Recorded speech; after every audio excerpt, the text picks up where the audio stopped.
Once upon a time, which is always a nice way to start a fairy tale, there was a great white castle in which lived a powerful duke who was a very proud man. He was proud because he was tall and straight and handsome and brave, but he was proudest of all when he took off his hat, for he had a huge head of bushy, flaming red hair not to be equaled by anyone in the kingdom. Oh, I love my red hair. It gives me fire. He would comb it 100 strokes every day. 1 potato, 2 potato, 3 potato, 4. It was his habit upon arising each morning to go to his mirror, which, by the way, was a magic mirror, admire his flaming locks, then... Mirror, mirror, hanging there, tell me who has the reddest hair. Violets are blue, roses are red, but it's only your dome that is redder than red. This went on day after day, year after year, and the mirror always answered the same. That is, until one morning... Mirror, mirror, hanging there, tell me who has the reddest hair. Your hair is red, that's very true, but the girl who spins has hair redder than you. Who? Girl who spins. Redder than me? Makes you look like a bleached blonde, Bobby. Shocked and horrified, the Duke ran to the address book. G. Girl who spins. 728, small house in the forest. Armed with the address, the Duke mounted his fastest horse and galloped off into the forest at top speed. When he arrived, he saw that what the mirror had said was true, for there, at a spinning wheel, sat a lovely young girl that had long, blazing red hair that hung down to her, hips. My, but that's red.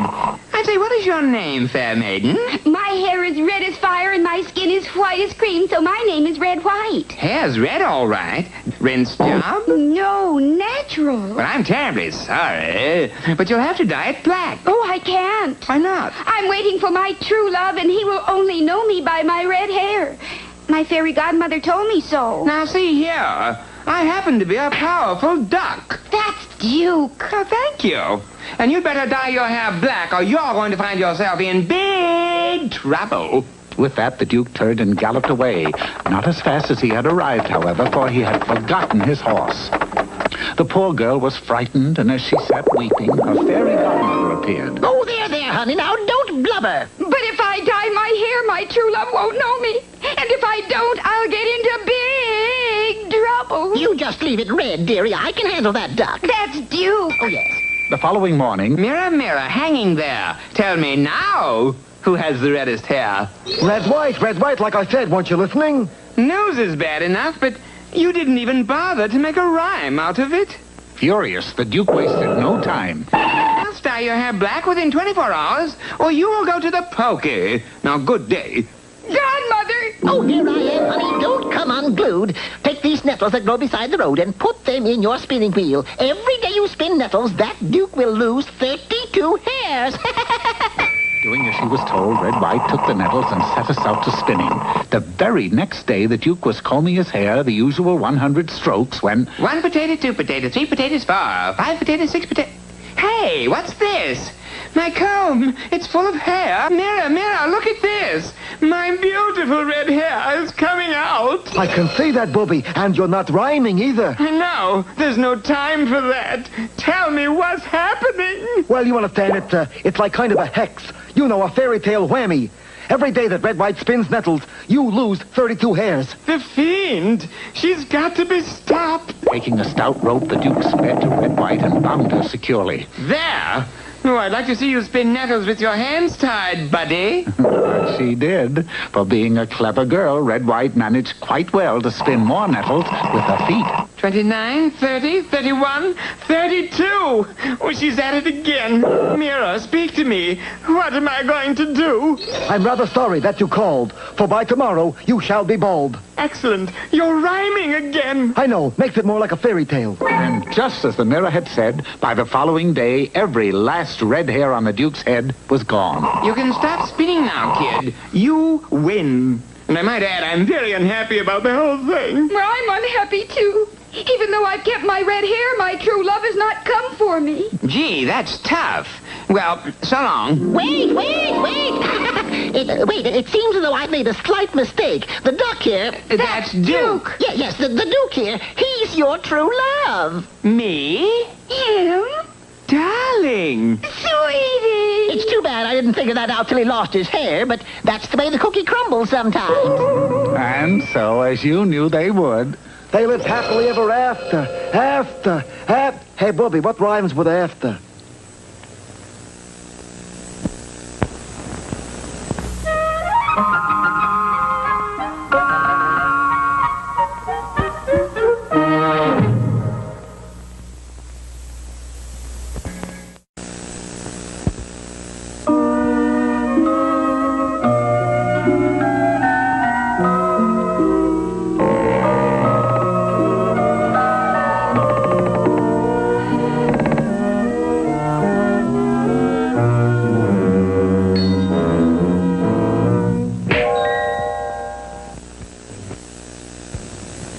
There once lived an old man who had nothing to do. It wasn't that he was a loafer, for he had a job at which he had worked for years. He was a clockmaker.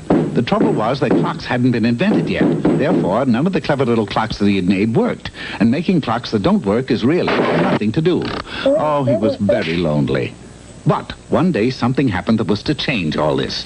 He was in the woods gathering nuts for the winter when he chanced to see a box that was partially hidden behind a large tree. A box. I will take it home and make a clock that doesn't work out of it. But as he came around the tree, he suddenly stopped short. His eyes widened with surprise. The box had something in it. Who are you? I'm a baby who's been left here in the woods by my wicked stepmother. Baby? How old are you? 16. That's pretty old to be a baby. But the old man's heart went out to the young girl. He picked up the box and carried her home to raise as his own daughter. No longer lonely, the old man was happy for the first time in years. Oh, Cutie Lou. He called her Cutie Lou, which was kind of cute. Cutie Lou, it was exactly 1 year ago today that I found you in that box. Yes, and you made a beautiful clock that doesn't work out of it. This is your birthday, and I'm going out to find you a gift. Bidding the girl farewell, the old man set off into the forest. He traveled deep into the wilderness and soon came to a soft wooded glade. There he found some beautiful flowers of solid gold. Ah, these cute golden flowers will be just the thing for Cutie's cute little hair. He'd only picked one of the tiny flowers when, with a mighty roar, a great beast suddenly jumped from a nearby thicket. Roar! You were picking my flowers. For that, I'm going to eat you. But I only picked one. So? I'll only eat you once. Oh, terrified beyond words, the old man pleaded for his life. Please chase me. Claw me up a little bit where the scars won't show, but don't eat me. Cease! Your cries for mercy fall on deaf ears. I'll give you a present. How about a clock that doesn't work? What else have you got? Nothing. The only thing I value in my life is my cute little daughter. This caused the beast to stop and think, for he was unhappy as beasts go, and the fact that the old man had a cutie for a daughter brought a plan to his mind. Listen, terrified old man. I'll tell you what I'm going to do for you.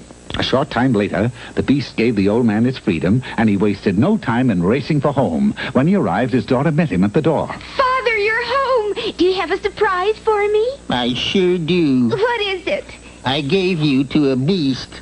I see ya. Wait, where are you going? To find a box. I'm going out in the woods and abandon myself again. But the old man quickly explained that the situation was not quite as bad as it looked. It seemed that the beast didn't really believe that he was a beast at all. He had heard a story about another beast who, when kissed by a beauty, was changed into a handsome prince who had been bewitched. And so the beast figures that if it worked with a beauty, it ought to work with a cutie. Logical? Could be. If he's really a handsome prince, we could get married and live happily ever after. In a castle yet. Oh, I'll do it. And following the old man's directions, Cutie soon found the forest glade where she found the beast anxiously waiting. Ah, fair cutie. I thought you'd never get here. Sheesh. It's hard to believe that somewhere under all that hair there's a handsome prince. Well, let's get it over with. Going to the beast, Cutie kissed him on the cheek to break the spell. Now, that's strange. I don't hear bells or nothing like that. How do I look? Oh, horrible. Nothing happened. Maybe I kissed the wrong cheek. And turning to the other cheek, Cutie tried again. Something? Nothing. I can't understand it. The kiss should have worked. Oh, it's no use. If you're ever going to change back into a prince, we're going to have some help. And going into the kingdom, Cutie took the beast to a wise man. Now, just how long have you had this feeling that you're a bewitched beast? Well, it started when I was a little monster, only about 5 years old. Then, 7 hours later... Madam, I wish to announce that he is cured. You mean he's a handsome prince now? No, but he thinks he is. That's fair, maiden. It is I, Prince Charming. Oh, knock it off. I wanted you to be a prince so we could live happily ever after. Me too. But I do want to thank you for all your trouble. Farewell. And with that, the beast kissed her hand. And, in a blinding flash, Cutie turned into a beast. Well, how do you like that? I'm the one who was bewitched. I was a girl beast all the time. And so, as usually is the case, it was a happy ending. They were married, and as far as anyone knows, are still living a beastly happy existence to this very day.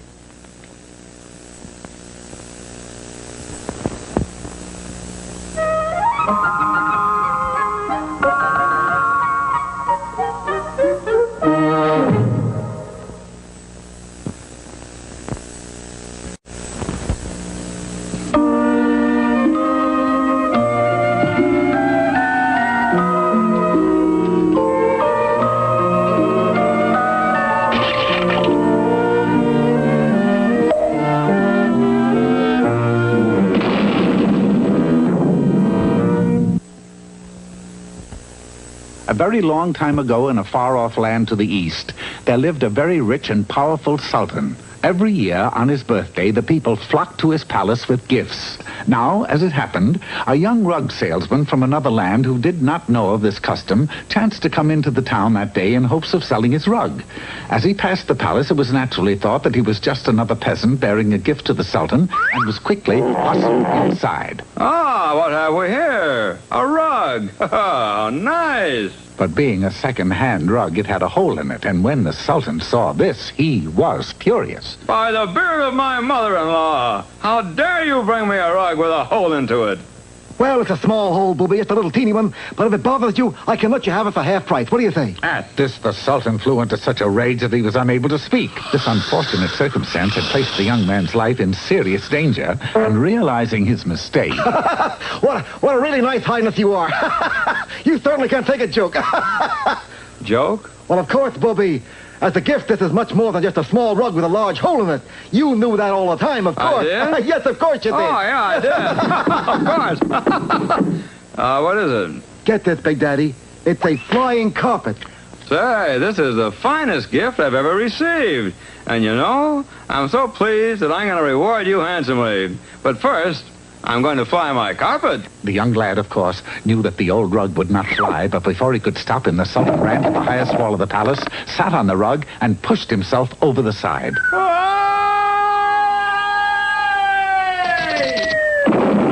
So, treacherous one, a flying carpet, eh? The unfortunate lad was quickly seized and thrown into the palace dungeon. It was that afternoon that the sultan's beautiful daughter, while picking flowers in the garden, happened to look in through the bars of cell 32 and saw the young man. My, what a handsome you are. What are you in for? A very short time, sweetie. Tomorrow I get beheaded, like Chop, you know, because I didn't bring your father a flying carpet. If I help you escape, you could find a flying carpet and make Daddy happy so we could be married. Am I rushing things? I thought you'd never ask, baby. What's the fiendish plan? Wasting no time, the princess hurried to the royal kitchen where she baked a cake with a pick in it. Taking it to the waiting lad, he was able to eat the cake and dig himself out of the dungeon in less than an hour. Running into the city, he entered the first rug shop he saw. Quick, Yasha, give me a flying carpet. What color? How about blue? I got no blue ones. Oh, all right, give me a red one. No, we got no red ones either. In fact, we don't have any flying carpets at all. Why didn't you say so? You didn't ask me. How about a throw rug? The lad went to every rug shop he could find. He found one carpet that could crawl, two that could bounce, another that could swim, but not a single one that could fly. Finally, in a last desperate effort, he went to a fortune teller. I gaze into my crystal ball. You do that. I see that you will meet a tall, dark stranger with an axe. That I already know. But can you tell me, please, where can I find a flying carpet? What color? Never mind what color. Just one that flies like Skysville. Here, try this one. Okay. Hop, hop, and away. Fly, carpet, fly. But alas, nothing happened. What are you, a spy from Hanna-Barbera? This thing won't fly. Of course not. You don't believe in that magic jazz, do you? We've got to put a little something in it to make it fly. Something like what? Like this.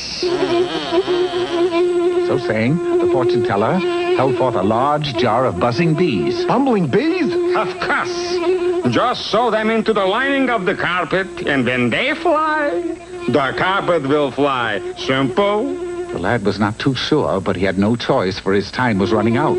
Taking the carpet and the jar of bees, he raced back to the palace and returned to his cell. There, he spent the rest of the night sewing bees into the lining of the carpet. And when he was taken before the Sultan...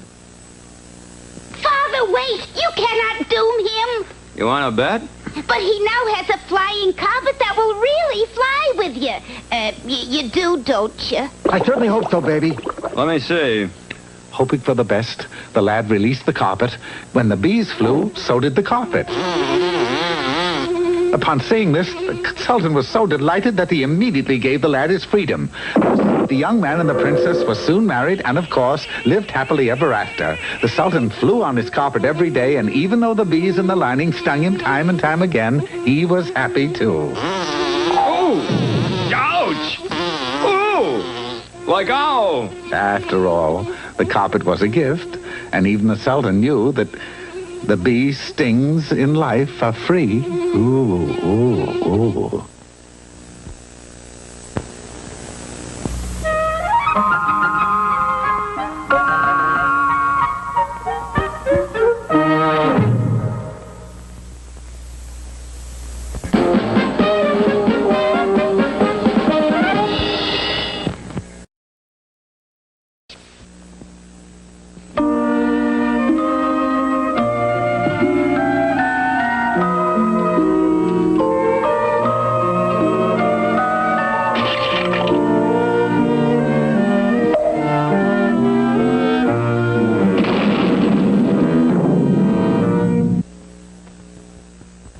It was once thought that taking the long count meant that someone had lost a boxing match. In the kingdom of Withering Heights, however, taking the long count simply meant that the very tall Count Basil had been swindled again. The poor count was an easy dupe for any charlatan he chanced to meet. Hey, Bud, how would you like to buy a stable of racing chickens? Racing chickens? Nobody races chickens. I know. You'll be the only one in the world. That way you'll never lose a race. Say, that's right. I'll take it. Then again, that same morning... I'll bet you 1,000 to 1 you can't jump over 4 Mile Canyon. I'll hold the stakes. Of course, even the count knew that he couldn't make it, but at 1,000 to 1, he couldn't resist the odds. This went on year after year, and finally, there came a day when the poor count had nothing left to be swindled out of. His castle was repossessed, his riches were gone, he even had to give up his stable of racing chickens. Oh, I really hate to see those chickens go, especially the trotters. Penniless and in rags, the count was forced to become a lowly wood chopper so that he could earn enough to buy bread and cheese. A lowly wood breaker, to be exact, old boy. You see, I can't even afford to buy a ruddy axe. Then, one morning, as he was going off through the forest to his daily task, he saw a beautiful bird. A sapsucker, I believe, with one of its wings caught in the branch of a tree. I'm what you might say a sap and sucker myself. Going to the branch, he released the tiny bird, whereupon it fluttered into the air, circled several times, and then, landing on his head, laid an egg in his hat. And with a cheery song, he flew away into the clouds. I say, how nice. He quickly made a fire and prepared to cook the egg, but, to his amazement, when he opened the egg, a gold coin fell out. By Jove, what a generous and talented bird. It was several days later, while making his usual trip into the woods, that he heard a familiar sound, and there, in the same tree, he saw the same bird caught on the same limb. My word. Once again, he released the bird, and just as before, it fluttered into the air, circled several times, landed on his head, laid an egg in his hat, and flew off into the sky. Quickly taking the egg, the count broke it open, and this time, 2 gold coins fell out. Champion! A double yoker! Thank heaven for little birds! The count had 2 gold coins, but not for long. Less than 2 hours later, a fast-talking rogue had the coins, and the count had a deed to the Atlantic Ocean. Now, don't laugh. This might turn out to be a good investment someday. Well, back to the tree. Yes, but when he arrived, the little bird was not there. I wonder what could be keeping the little beggar. Oh, yes, here he is. And this time, the count was taking no chances. Instead of setting the bird free, he took it with him. I shall never let you out of my sight again. And for the next 6 months, the bird laid eggs in the hat, and the count counted coins. 1,000,002, 1,003, 1,004, 1,000,000... What's this? An Indian head penny? Ooh. See, here we'll have none of that. The marvelous little bird was able to lay eggs full of gold coins faster than the Count could be swindled out of them. So it was no time at all before the Count was richer than he'd ever been before. He was able to buy fine castles. I'll take 2. They're small. Had all of his clothes made from the most expensive material. Let's see, that's 700 gold shirts, 600 silver sneakers, and 1,000 satin socks, right? Quite. And don't forget the mink middies, okay? He had everything he could wish for. He even bought back his stable of racing chickens. Rich and famous, he was the envy of every fair maiden in the kingdom, and choosing the fairest and the most beautiful of all, he was married. Dearest, I have a gift for you. Oh, how nice. What is it? It's the thing I treasure most. Me. No, seriously. This tiny bird to whom I owe everything. A sapsucker. Oh, how nice. His wife took the bird and was very pleased. It seemed as though the Count was most certainly destined to live happily ever after. But that very afternoon, tragedy struck. Extra! Extra! Read all about it! Here, boy. Paper. And when he read the headlines... Snow White eats poison apple. Good grief. What's the matter, mister? You look green. Snow White. She ate the apple. So what? Odds were 5 to 1 that she would. I know, but I wagered everything I have in the world that she wouldn't. I've lost everything. I'm wiped out. But remembering that he still had the little bird that laid eggs full of gold coins, he frantically rushed to his wife. Dear, you know that little bird I gave you? Yes. How did you like it? Oh, fine. It was delicious. Ooh. Ruined beyond words, the Count went back to the woods and sat under the old tree where he waited and waited for 100 years. But from that day to this, no one has ever found another sapsucker that laid eggs full of gold coins.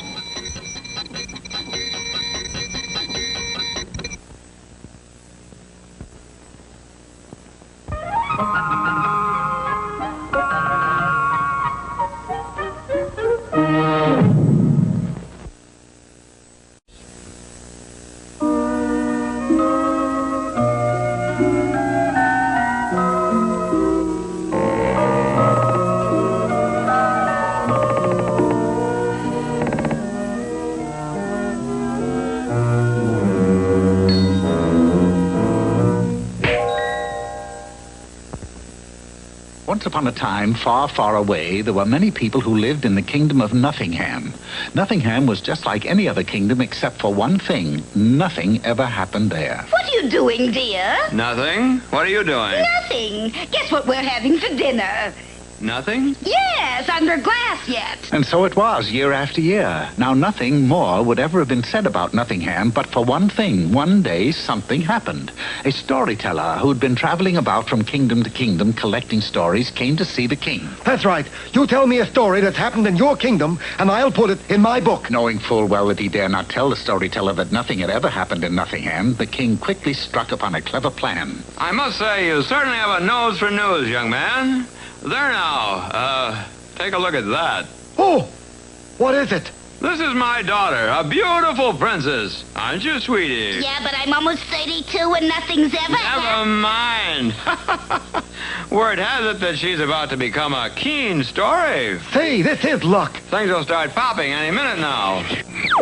Going to the royal tailor, he quickly had a fairy godmother disguise made for himself. How's that, sire? Oh, it's fine. Girdle's a little tight, though. Dashing out of the castle, he found a poor but handsome young lad who was working as a hole digger in the fields. Then... Ting-a-ling! Ting-a-ling! Good heavens, that's the biggest gopher I've ever seen. I'll smash him with my shovel. Hold on! I'm not a gopher. I am your fairy godmother. With a tap of my magic wand, you can now marry the princess. The young lad ran off happy as a lark. But the wily king took a shortcut, and he was at the castle to meet him. Who are you? I have come to marry your daughter, the princess. I'm 32, and this is the first time anything... Never mind. My fairy godmother told me so. You hear that?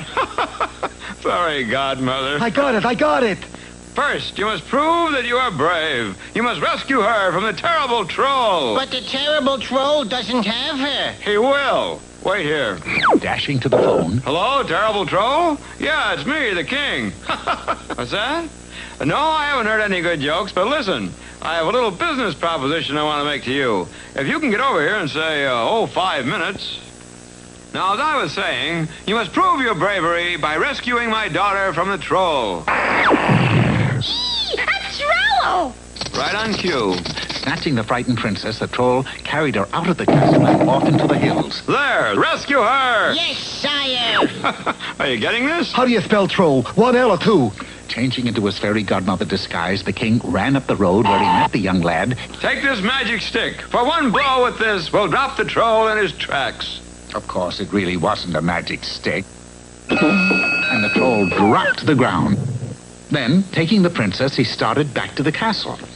48, 49, 50. $50 for you to take a dive. Any time, Highness. Say, did you ever hear the joke about the traveling ogre who... No time for that. I gotta go. And he hurried back to the castle. I defeated a troll, and here is your daughter, sire. Defeated troll. Here's daughter. Got that? Yep. Now you must make your fortune, so you'll be rich. How am I going to do that? How should I know? Go ask your fairy godmother. The king ran down to the royal treasury where he took a huge chest of gold. Then he buried it under a tall tree, and before long... Fairy godmother! Ting-a-ling! Here I am! And if you will push over this tall tree, you will find a fortune in gold. The boy pushed over the tree. Say, I'm terribly sorry about that. Never mind. Did you find the gold? Yes. Then take it to the castle, for heaven's sakes. The boy started off, but the chest was heavy, and the king arrived well ahead of him. And he found a chest of gold under a tree. He should be here any minute. Sensational. What an ending. He and the princess can live happily ever after. So they waited and waited and waited, but the young man did not arrive. Finally, after 6 weeks... You know that young lad with the chest of gold you're waiting for? Yes? Well, he's not coming. He met a milkmaid from Altadena on the way to the castle and ran off with her. Oh, no. Well, I can't write a story without a happy ending. No movie sale, you know. Too bad, too. You had a good one going there for you. King flew into such a rage at this turn of events that he hurled his throne out of the window. And it chanced to strike a transient witch who was passing through. All right. Who threw the throne? I did. What about it? This about it? And the angry witch cast a spell on the king, changing him into a homely, scrawny little duck. Upon seeing this, the storyteller wrote a fine little fairy tale. The Ugly Duck King. Oh.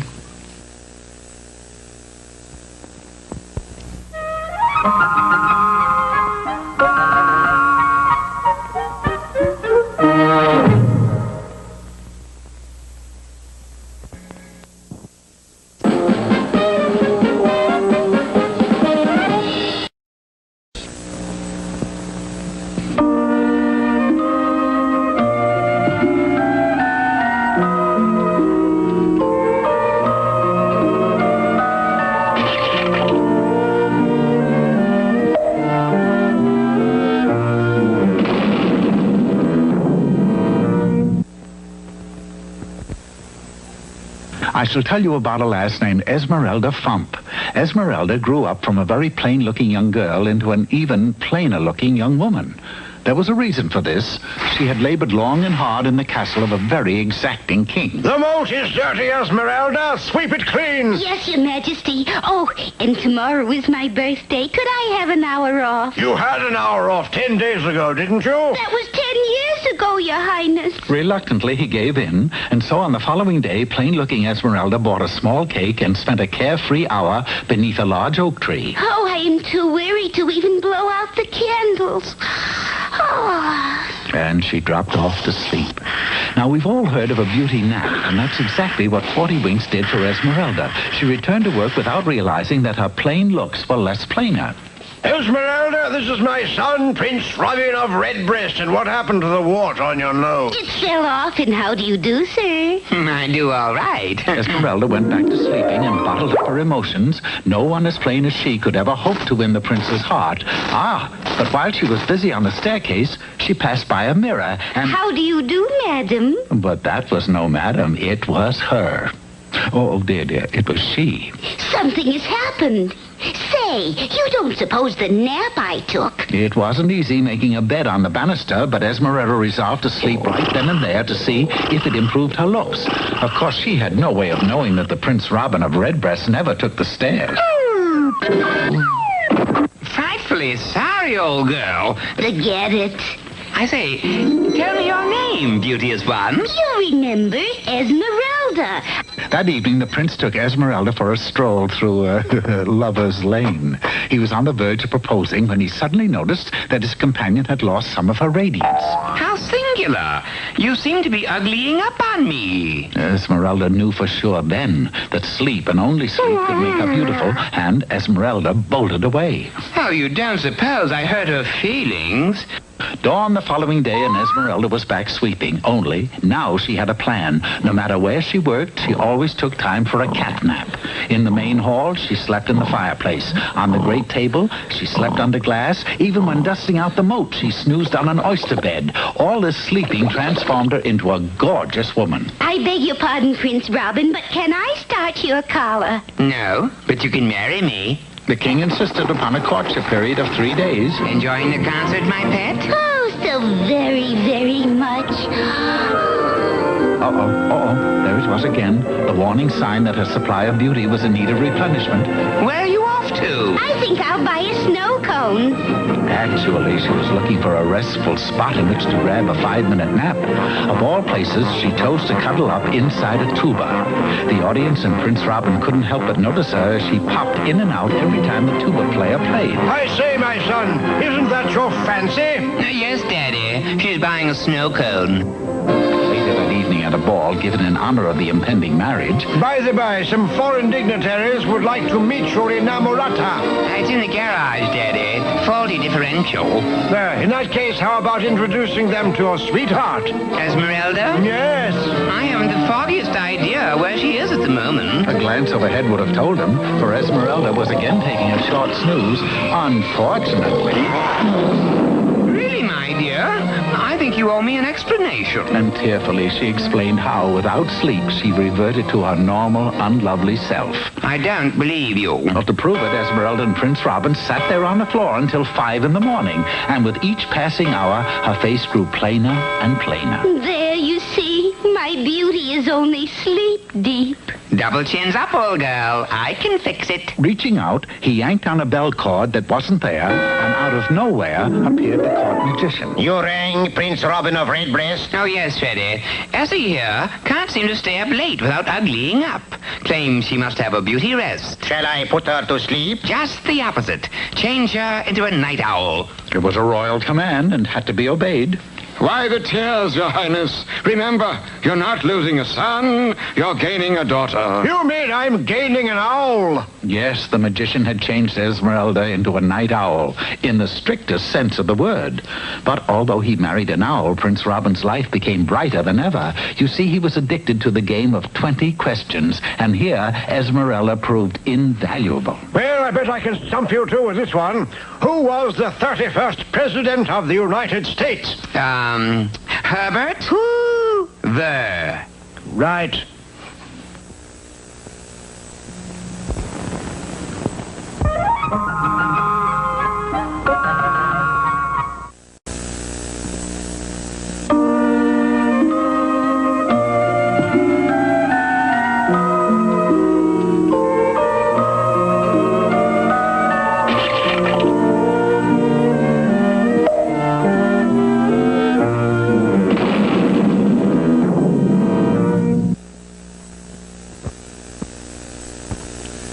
There was once a young lad who'd been sent fishing by his father in hopes of catching a meal for their table. The boy had fished and fished since early morning, but had not caught a single fish. There was a reason for this, however, for he had forgotten to put bait or hook or line on his pole. There's even a better reason than that. Oh? There's no water in the lake. It was things like this that caused his father to name him Booby. It used to be Bobby, but their papa changed it. But just then... Help! Save me! Help! Who are you? I'm a brownie. Isn't that a kind of a fudge cookie? Right, but I'm the kind with a long gray beard, and right now it's caught on this branch. Why, don't worry about that. I'll have you loose in a jiffy. And with a mighty tug, he did just that. Boy, I bet that's smart. It sure makes the tears come to my ducts, I'll tell you that. But stick your head into that hole in the tree, and you shall have your reward. That sounds kind of stupid even to me. Couldn't I just have a dime or something like that? But he got no answer, for the little brownie disappeared before his very eyes. Deciding that he had nothing to lose, the boy did as the brownie told him. And when he pulled it out again, there was a bright red hat on his head. Returning home, Booby told his father what had happened. It's once in a lifetime anybody gets to do a favor for a brownie, and all you get out of it is a red hat. With a feather in it? You should have gotten a magic ring, a chest of gold. Even a rich princess. A yellow feather? You know, I sometimes wish you were an owl. A yellow feather with a... Why do you say that, dear father? Because at least owls are smart. Very wise. Oh, in that case, I wish I was an owl, too. No sooner had the boy wished that he were an owl than he turned into an owl. Ah, so that's it. The red hat is a wishing hat. It's worth a fortune. Booby, come back! Off the man ran, and though he found owls in barns, in trees, and of course in the owl sanctuary west of the town, he didn't find a single owl wearing a red hat. He went next into the city, where he found the captain of the Royal Guard and some of his men. Captain, have you seen an owl go by wearing a red hat? No, can't say I have. Of course, I haven't been looking for owls wearing red hats. Well, I've got to find him. I've just got to. What's so important about finding an owl wearing a red hat? He's my son. I see. Grab him, boys. Thinking the man daft, the captain had him seized and thrown into the royal dungeon for safekeeping. But shortly after midnight, the owl wearing the red hat flew in through the bars of the cell. Booby! What have you been doing? I've been swooping down on mice in the fields. What have you been doing? Never mind. That's a wishing hat the brownie gave you. Really? Certainly. How do you think you got changed into an owl? Well, I didn't give it much thought. You wouldn't. Quick now, wish yourself back like you were. I wish I was Booby, formerly Bobby. Yeah, it works like a charm. Now, wish us out of this dungeon, boy. We got work to do. Booby did. And the following morning, they did go to work. Oh, yes, indeedy. The father thought of things to wish for, and Booby, wearing the red hat... With a feather in it. With a feather in it, did the wishing. They wished for fine clothes, chests of gold and diamonds, and a great castle to live in. By noon, they had everything in the world they could possibly wish for. Well, that does it, boy. From now on, I live like a king. We're going to have a celebration. A great feast was held at the castle, and only the most famous people of the land were allowed to attend. So you got all this with a wishing hat, did you? This is the hat on my head, and my name is Booby. He means Bobby. But, Papa, you say... I changed it back again. How utterly charming. I should love to see the hat work. All right. Quiet, everybody. Bobby is going to make a wish for you. Go ahead, boy. Make a wish. What shall I wish? Who cares? Wish anything. Okay. I wish I wasn't the key. Oh, no. It was too late. Booby! You come back here. I thought you said his name was Bobby. Not anymore, it isn't. Bobby's wish had a far-reaching effect, for shortly after he vanished, so did everything else. And the father was once more a simple, ragged peasant. I say, nasty bit of luck, old chap. Well, we must be running along now. Cheerio. Party pooper. The father spent the rest of his life searching the woods for trapped brownies. And what happened to Booby? Well, the wishing hat didn't work in Dixie. But he didn't care, for it was still a fine red hat. With a feather in it. He married, he settled down, and had 100 children. And his children's children had 100 children. Yes, there was to be a long line of Boobies. In fact, there are quite a few of them to this day. For some reason, they all seem to be on the freeway. Every night around 5 o'clock.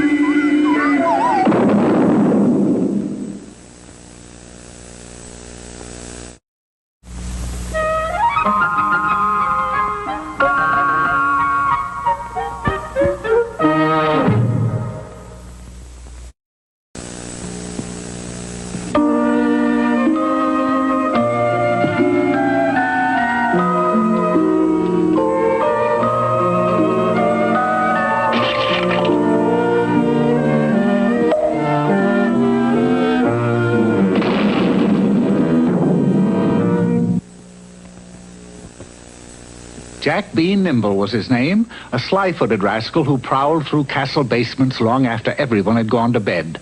Jack was a man of discretion. He cared not for silverware or priceless objects of art. He was obsessed with taking one thing, care packages. You might say that I am a, caretaker. A thief would be more apropos. Snatching his prize, Jack dashed pell-mell into the night and later, in the confines of his underground hideaway, greedily devoured contents of the packages. What foods these morsels be? But as it comes to all men, so it came to Jack. Indigestion? No, capture. Nimble, you have pilfered care packages for over half a century. Therefore, I hereby doth banish you to the North Country. Those dreaded words, for in the olden days the North Country was almost as bad as being exiled to Waukesha, Wisconsin. Jack pleaded, but lost his case. He had a one-way ticket and a mule with a short leg. Months later, weary and saddle-sore, he arrived in a strange village. Strange because all the villagers sat in the square, not moving, not saying a word, just waiting. Waiting for what? The fountain! The fountain! In the very center of the square stood a fountain, but it wasn't running. No, but I am. Oh, ho, ho! This place is like Cooksville.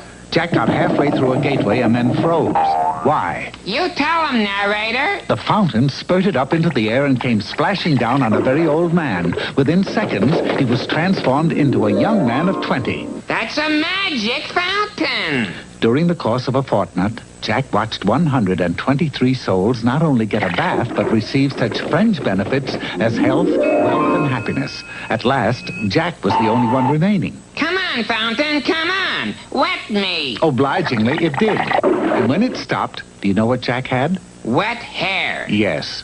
There was no mysterious change. He was as penniless as before. Fountain, you're a faker, a fraud, a Charlie Chan. Hacking out a hole, he dug his way under the fountain and came to an underground chamber. There, beside a rusty old pump, stood a rusty old gnome. I'm waiting for the A train. Come now, don't josh me. You have been pumping water up to the fountain and making the people think it gave magic waters. Look, Sonny, you got to admit it worked. Those people did things they never did before.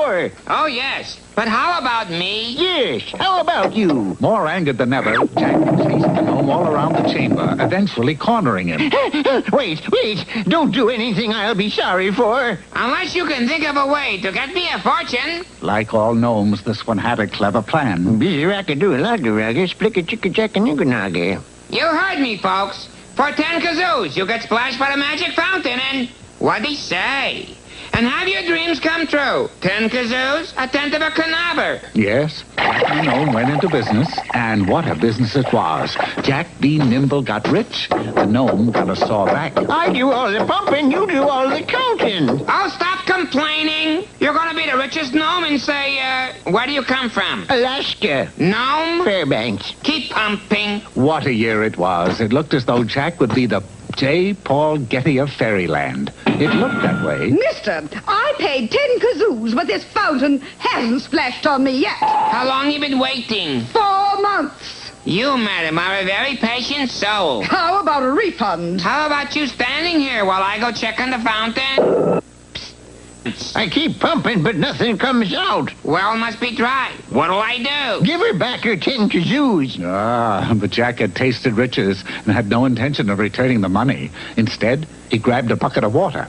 All right, lady. Close your eyes, and a magic fountain will splash you. Wonderful. Jack heaved the water just as a sudden cold snap set in. Midway to its mark, the water froze. Mr. Nimble, you have committed a very serious offense. But, Your Honor, all I did was hit some dumb broad with a bucket. Allow me to introduce you to my wife, Gloria. Give him life, Henry. Jack got 30 years. Was he unhappy? Oh, my, no. You see, his cell window overlooked the village square. Every day, some poor soul would come and stand under the fountain waiting for it to splash. But Jack knew that the gnome had gone home to Fairbanks, and the fountain would never run again. This struck him as funny. It gave the village a bad name, and you spell it E-S-C-R-O. So the next time someone tells you to put your house in escrow, don't you do it.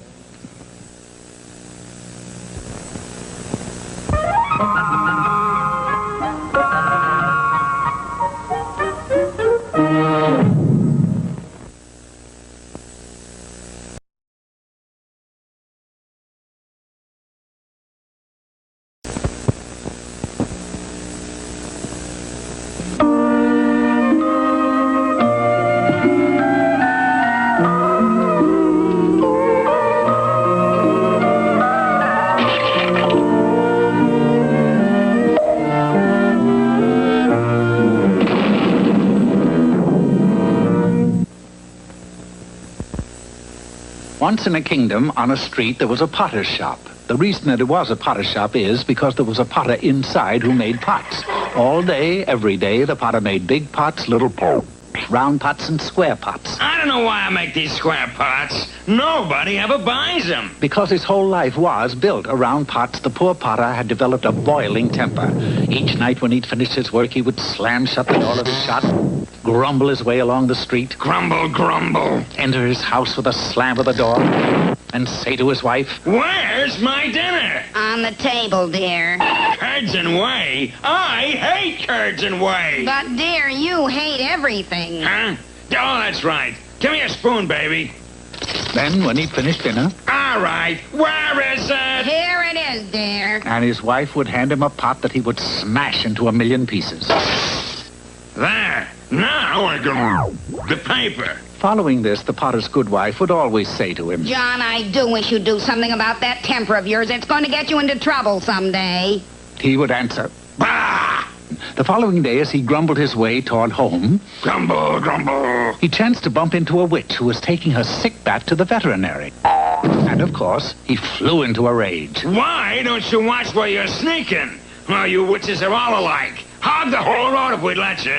You don't scare me, and that goes for your bat. Furthermore... Well, now, it was a short time later that the potter's wife was in the backyard gathering wood when... My, John is home already. And she hurried into the house. Hello, John. Anything happen at work today? Nothing that I would care to talk about. Why, John, you've been turned into a frog. I was hoping you wouldn't notice. What am I gonna do, dear? Hop yourself right back to that witch and tell her you're sorry. Maybe she'll take pity and break the spell. Willing to try anything, I hopped off down the road to the witch's house. Unfortunately, that time of year was the season for witches, and he hadn't gone too far before he met a second witch. Oh, goody, a horrid little frog. I think I'll turn you into an ogre. No, I'll run and hide. It was too late, for with a wave of her crooked stick, the old witch turned him into an ogre. Nice job, even if I do say so myself. Well, now I can knock off for the day. Ta-ta. Now the poor man was in more trouble than ever. And it wasn't over yet. Hi, ogre. Don't call me ogre. I hate being an ogre. Oh, well, shucks, I can fix that for you. You mean you'll change me? Sure. And she did. Into a troll. There you go, kid. Now you can go live under a bridge and scare billy goats. Even though he was now a troll, he didn't have the slightest interest in living under a bridge. All he wanted to do was to get home without meeting any more witches. But that, it seemed, was impossible. Say cheese. Don't say it. You were going to cast a spell on me. How did you know? A lucky guess. And waving her wand, she cast the spell, turning him into a handsome prince. Say now, things are looking up. But not for long. For the witch that just turned him into a troll saw this, and she became very angry. What's the idea of breaking my spell? When I change them into trolls, they stay trolls. How dare you? I say handsome prince. Troll! Prince. Troll! The next time around for the prince, I am going to cut out. Prince. The second he turned into the handsome prince, off he ran as fast as he could go. He had made it to the town and was just a few blocks from home when... Oh, you blockhead. You are a nut. Why don't you... Too late. Too late did he realize that it was the same little witch who had turned him into a frog in the first place. Ma'am, would it help to say that I'm sorry? I guess not. Sadly, the potter went home to his wife, resigned to the fact that he would live out his days as a frog. This, of course, would have been a very unhappy ending, except that this is a fairy tale, and in fairy tales, beside witches, ogres, and the likes, there are good fairies. Good, Potter. It was letting your temper boil over that got you into all of this trouble in the first place. But I think you've learned your lesson. Therefore, I will help you. Boy, it sure feels good to get out of that wet skin. And you, good wife, must always watch your husband to make certain that his temper never boils over again. Farewell. Well, sir, the potter's wife did watch her husband. She watched him when he slept, watched him when he ate, and watched him from morning to night as he made pots in his pot shop. They lived happily from that day to this, and never again did he lose his temper, for, as we all know, a watched potter never boils.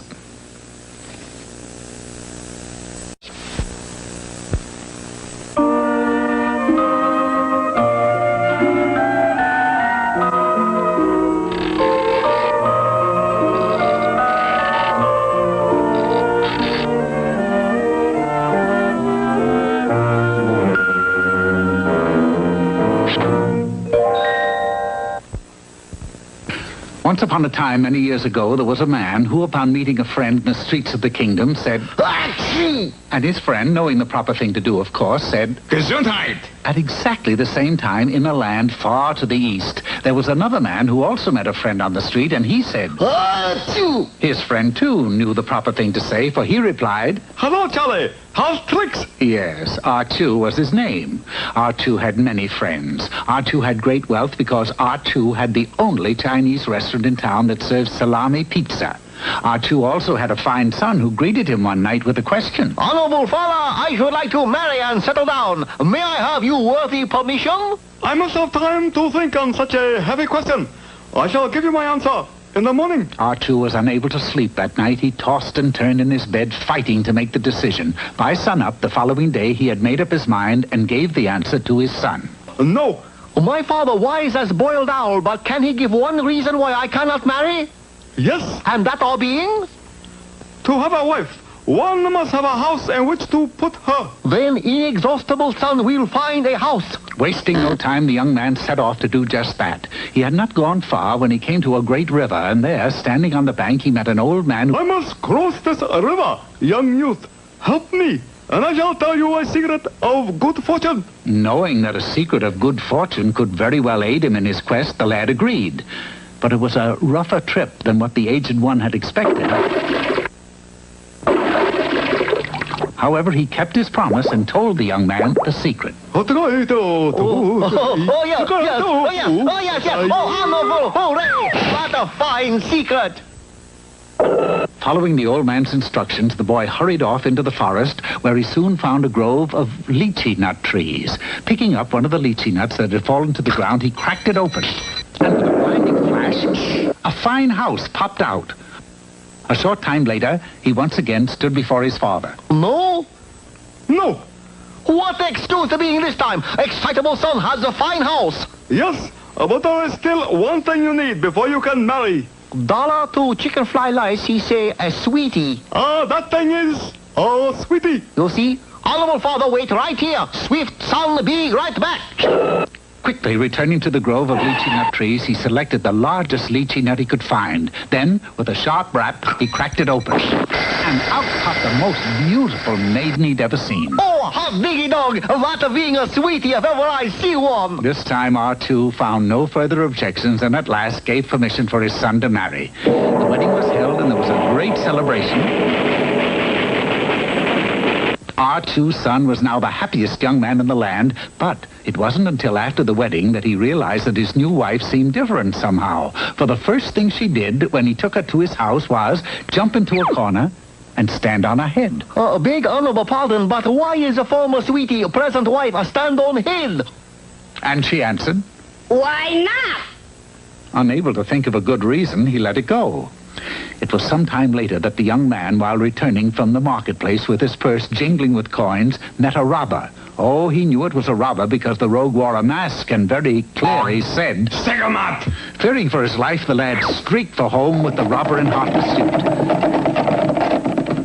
Dashing into the house, he quickly told his wife, Dishonorable bad guy after me. Oh, please, do not tell him. Frightened husband is hiding with money in cookie jar.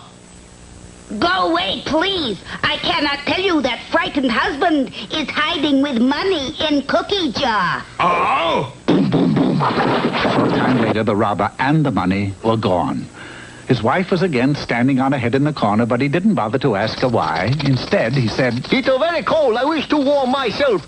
Please, cookie wife, start a fire. She did.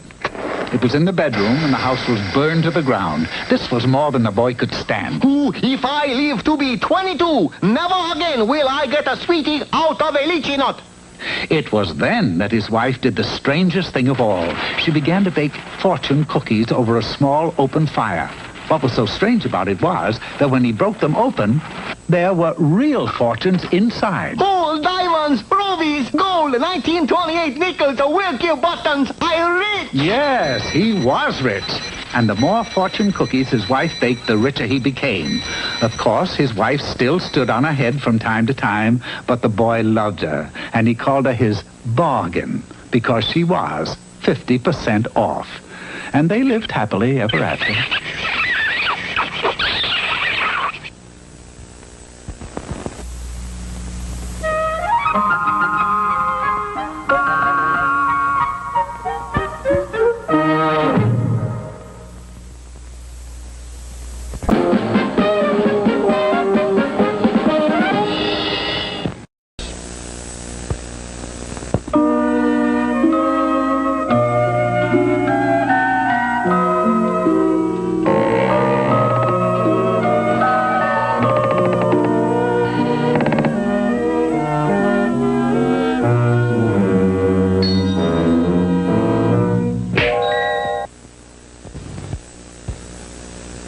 There once lived a king who almost became famous for inventing the game of golf.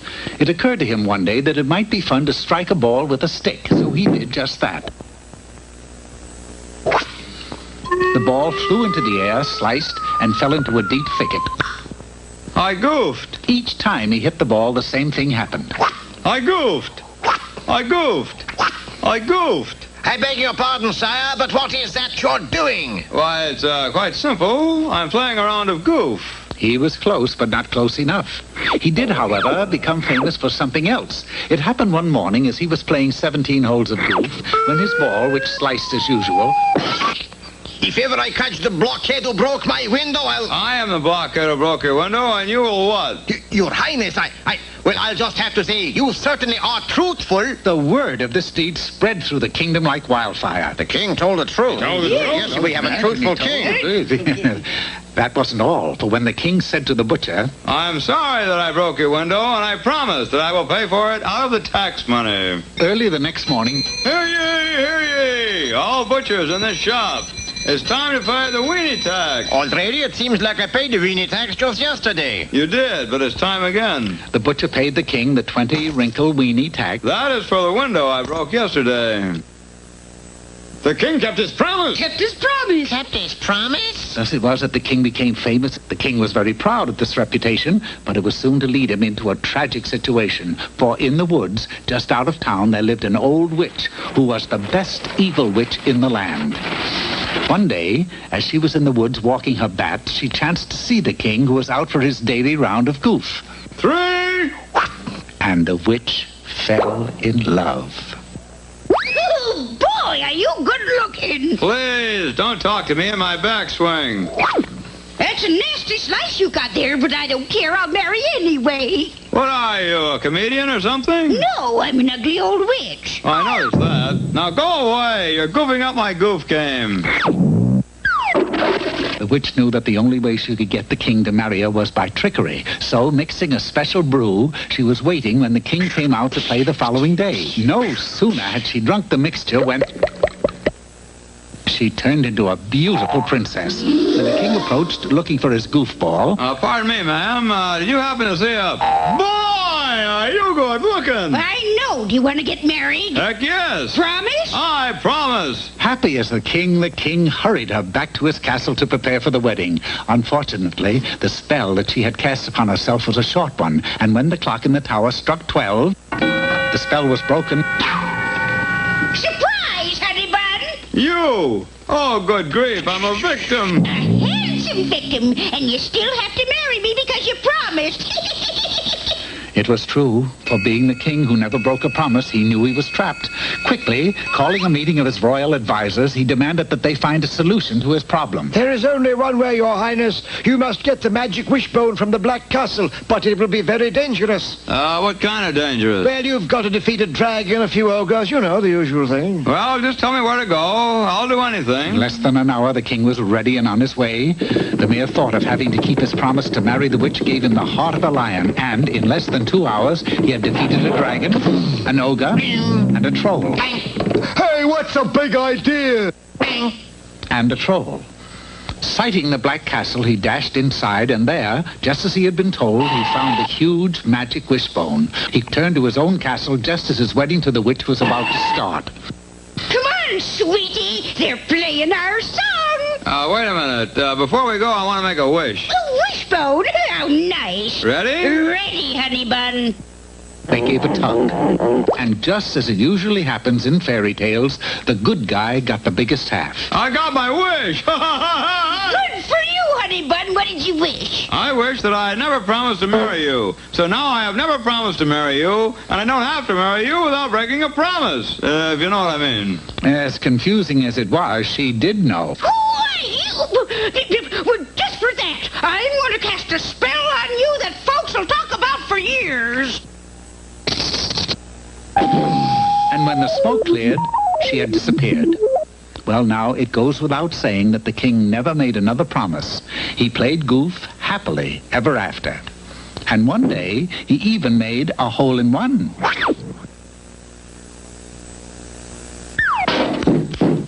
I goofed.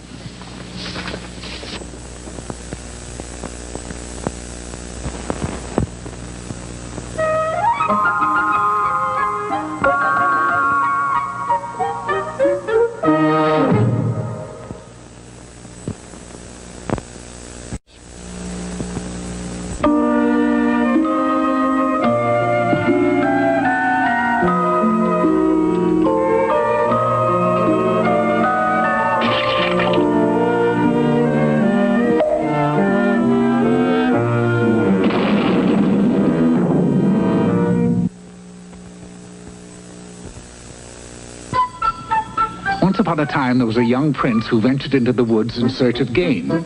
Somehow, during the course of the day, he became lost, for he found himself in a part of the forest where he had never been before.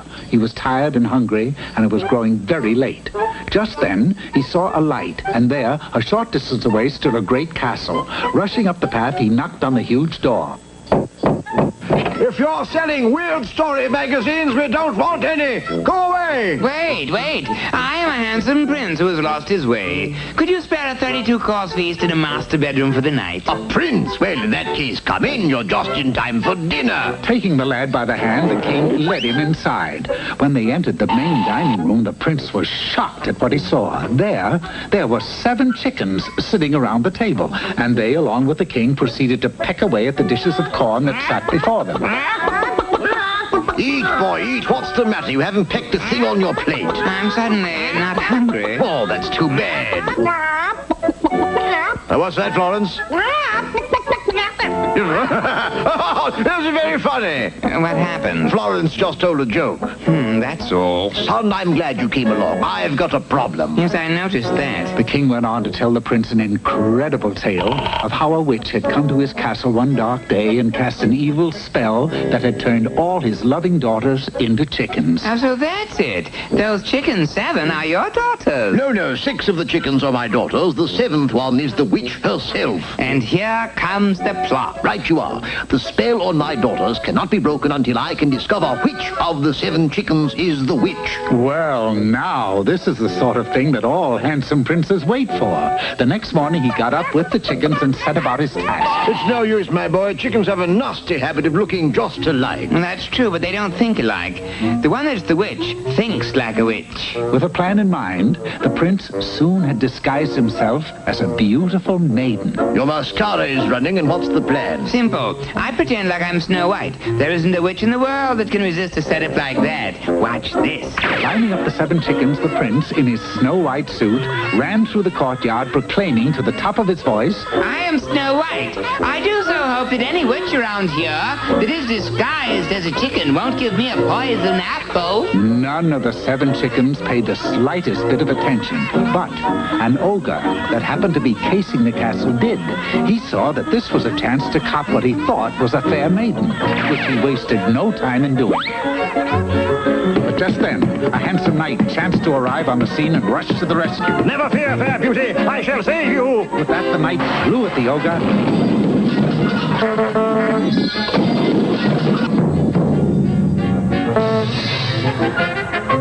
The prince was saved and his troubles were over. Almost. Ah, fair maiden, you are truly lovely. I know, but knock it off, knight. I'm not a maiden. Your eyes, your lips, your... Okay, you asked for it. Ah, the lady has fire. Wait, dear one, wait, come back. The prince was not used to running with the dress on, but he did manage to make it back to the castle well ahead of the pursuing knight. What happened? Never mind. Help me out of this fair maiden disguise before anything else happens. But before they could do this, the 7 chickens came clucking into the courtyard and gathered round the prince to see what the commotion was.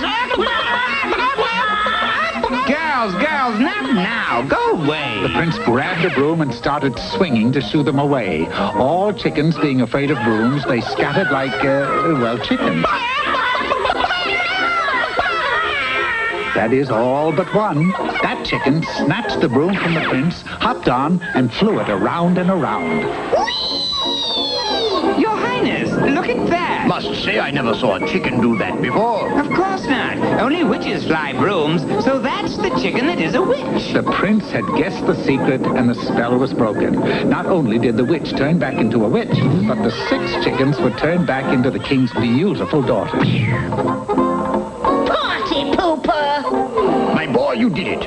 As a reward, I'm going to give you a chest of gold and any daughter you wish to be your bride. Heavens, it's going to be hard to choose. They're all so beautiful. Unfortunately, however, before he could make up his mind, the knight, who still thought the prince was a fair maiden, galloped in and swept him off his feet. Now, lovely one, you and I, we fly away together, up and away! Well, now, needless to say, the poor prince did not get the chest of gold, and he was never to get one of the beautiful daughters to be his bride. Of course, his mother had told him that there would be days like that, but she had forgotten to warn him about the nights.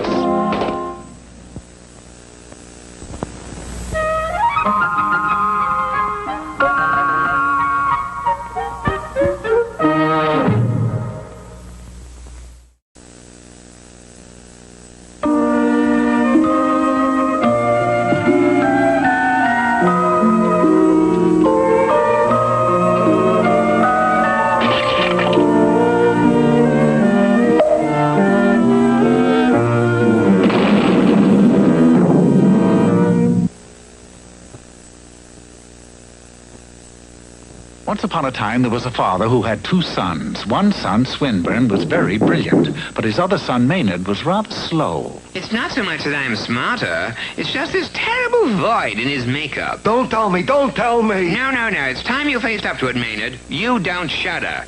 Everybody shudders at one time or another, but you, Maynard, oh no, you don't shudder. Well, you'd better start shuddering, and darn soon. I'm not going to have any son of mine staying here, eating my food, who won't do the one thing I tell him to, which is to shudder. I suppose you think I don't try. I put icicles down my back. I watch Thriller on TV. Nothing makes me shudder. I just don't possess that one noble emotion of man, fear. Well, you're going to learn fear, and darn soon. I want you to spend the night with Oscar. Oh, I say, you mean the man who lives in that deserted windmill with the bats? Ooh, that's spooky. Look at your brother, Maynard. He's shuddering already. Now, why can't you be a good boy like him? Shudder a little. So Maynard's father took him to the deserted windmill, where Oscar assured him that by the end of the night, Maynard would come home cured. Later that night, Oscar put on a sheet and started to But instead of shuddering, Maynard pushed him down the stairs. You're right. He don't shudder. Well, that does it. Out, Maynard, out. So Maynard was driven from his home because he didn't know what fear was. Gee, I guess Swinburne and Daddy are sitting down to dinner now. If I could only have learned to shudder, I'd be having dinner with them, too. Did you say shudder? Yes, I do not possess that 7th sense, fear. Maybe you tremble a little. Nope. Get a little goose pimply? Not a pimple. Shake, hair stand on end, knees knack. No. I think you are just the kind of nut the king is looking for. He has a job for you. How's the pay? All the gold in the kingdom and his daughter thrown in to boot. Sick leave, vacation pay? No, but you can take as long as you like for coffee breaks. Hey, I'll take it. Do you see that big castle on the hill? Uh-huh. Well, the king lives in that shack right next to it. Too much upkeep running the big place, huh? Oh, no. Well, let's let the narrator explain that, shall we? Oh, thank you so much, yes. Well, the fact of the matter was that the king was living in the shack because he was scared to death of a giant ogre who had taken over the castle and delighted in frightening the king. Oh, there's no escaping that evil ogre. Just listen to my heart. That's the door, sire. If it's that ogre, I'm not at home. It's another applicant, sire. Hey, I understand that you got an opening that pays pretty well. Oh, yeah. The job is to stay the night in my castle. You know, kind of a night watchman. If you can stick through the night, you can have all the gold in my kingdom and my daughter to boot. And long coffee breaks. Maynard took the job as night watchman and entered the huge castle. Oh boy, maybe this is it. Maybe this time I'll shudder. Let's see. Pulse normal, respiration normal, heartbeat normal, mental attitude, boredom. Oh well. Oh, for me? Why, thank you. Oh, wait a minute. Wait, I got something for you. There you are. Listen, Charlie, would you give me my head back? Oh,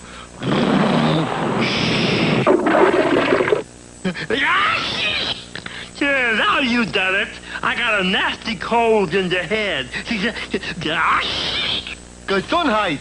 Gee, that's a shame, fella. I know how those summer colds can hang on. But this is winter. That's why you want to take care of it. Or the first thing you know, zit. But I'm too young to die. What did I do? Try one of these 7-way cold tablets. You'll find relief just seconds away. Ooh, I can't breathe again. I feel fine, and suffering did not upset my liver. And because for the first time in the ogre's life he was in a dramatization, he turned back to his original form, which was a bunny rabbit, and was heard of no more. The king was able to move back into his castle. And here, Maynard, is your pay. Oh, thank you, sire, but I'm still a little depressed, like. You see, I didn't learn to shudder. And here's my daughter to boot. When Maynard saw the king's daughter for the first time in his life, he started to shudder. For you see, Maynard was afraid of girls. But all's well that ends well, because Maynard shuddered so hard that he invented a famous dance. In fact, if you look around, you'll find that people are doing it today. They call it the twist. Vote.